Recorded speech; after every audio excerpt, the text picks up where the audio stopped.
Hello once again, Spitfires fans, and welcome to Windsor Spitfires TV. I'm Manny Paiva with one of the busiest general managers just before the Ontario Hockey League deadline. Windsor Spitfires general manager Bill Bowler. Has been a busy few days for you. 9 moves in 3 days. Let's talk about the process going in. How did you go into the deadline? What process were you thinking about, and did you accomplish that? Initially, we weren't sure exactly what was going to unfold. Obviously, you never do.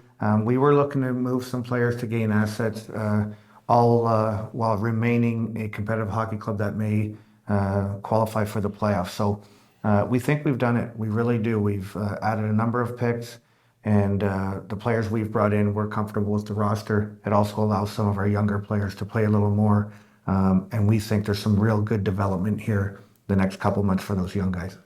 When did you make the decision that you were going to be a seller? Again, I don't know if a seller is the correct word. We adjusted the roster, we reshuffled the deck, and yes, we moved a few players and gained assets. So you can use that word. I choose not to, but just looking to see what the Sioux. I guess last year when Saginaw was awarded to host the Memorial Cup, you've seen what we did last year. We were sitting at this time acquiring the players like Shane Wright, etc.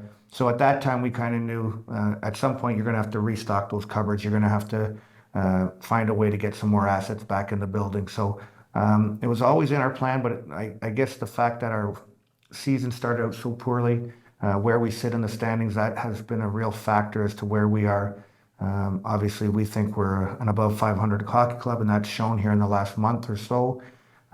We think we should be in a playoff spot and still gaining assets at the same time. So that was the mindset. I don't know what words we want to use, Manny, but that's the way I look at it. Yes, hockey analysts like to use buyer and sellers as the terms that they use. Hockey people like to use different terms. But let's look at what you moved. 5 players in total, as well as 6 picks were moved out. You brought in 3 players and 16 draft picks. That's a heck of a haul, restocking of the cupboard that you used. 2-part question. First, let me ask you, how difficult was it to move on from some of the players that you did? Always is. You hear me, and it's genuine, and they're tough goodbyes. And I'll also state, like I always do, is sometimes these decisions are initiated by the player or the family or the agent.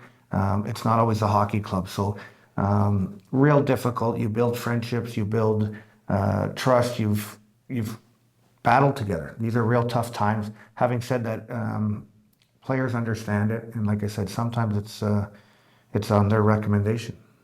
Let's talk about the players you did bring in. 3 brand new overagers. Let's start with the Windsor native and goaltender Max Donoso. Yeah, again, his body of work speaks for itself. He was the MVP of their hockey club last year. They were in a position where they had 2 excellent goaltenders, and it didn't make sense. I don't want to speak for the Ottawa 67s, but they had 2 OA goaltenders. Very fortunate that he's available for us to come back and give us that playoff push. Real good kid, obviously, and a great goalie, and we expect him to continue to perform like that. DJ Toure, again, a signed NHL pick with the Ottawa Senators. A big body, defends extremely well in front of his net, brings a little bite and edge to his game, tons of potential, big man. So again, we think, with the players we've lost, we think we've filled the void quite nicely. And then finally, of course, Pasquale Zito. This conversation's been going on for months. Pasquale was debating playing or not playing.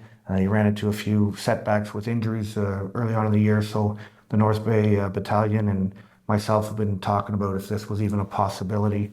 And as it did, it came to fruition. And we expect Pasquale to be the young man that we believed in the second round a number of years ago.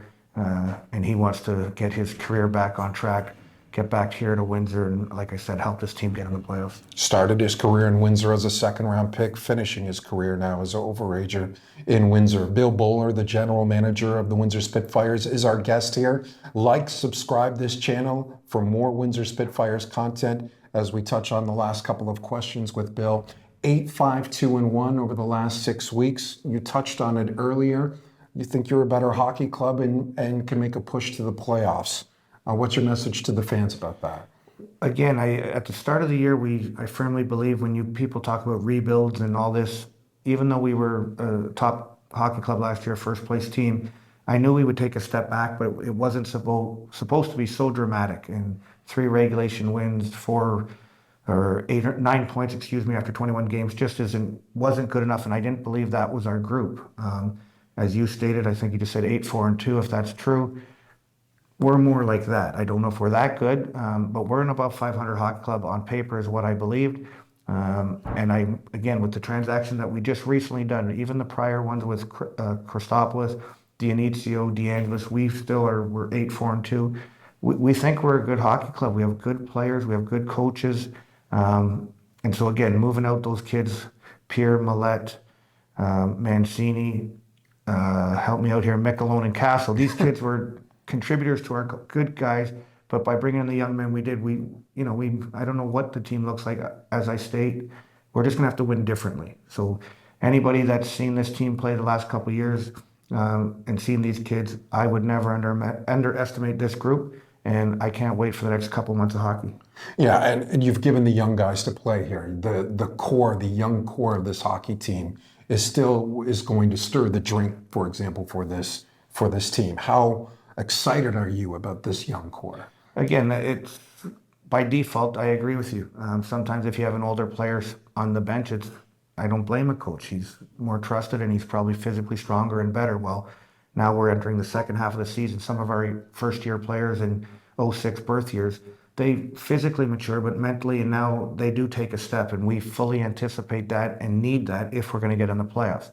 These growing pains or these next couple months will help them, obviously in their draft year and their development, and this will serve this hockey club, I believe, so well, setting us up for not only next year, but obviously the following year. Now that the deadline is over, what are you focusing on? Well, again, we see the picks we've acquired here, and Frank Avola, who's obviously been beside me for the last couple of days, him and his staff and myself will be out trying to find players like Liam Greetree, Pasquale Zito, Nick DeAngelis, all these second rounders, Bronson Ride, all these kids so we can again have a first place hockey club again. And then again, if players have to move out, as you know, Manny, we can't move our first rounders, so they're going nowhere. But that's our task here the next 3 months as a scouting staff and as myself and Frank is to hopefully identify these young men that we think can play in the OHL. Bill, I appreciate the time, especially since it's so busy on your schedule. Thanks for joining us. Thank you. Bill Bowler of the Windsor Spitfires. Again, like and subscribe for more content on this Windsor Spitfires YouTube channel.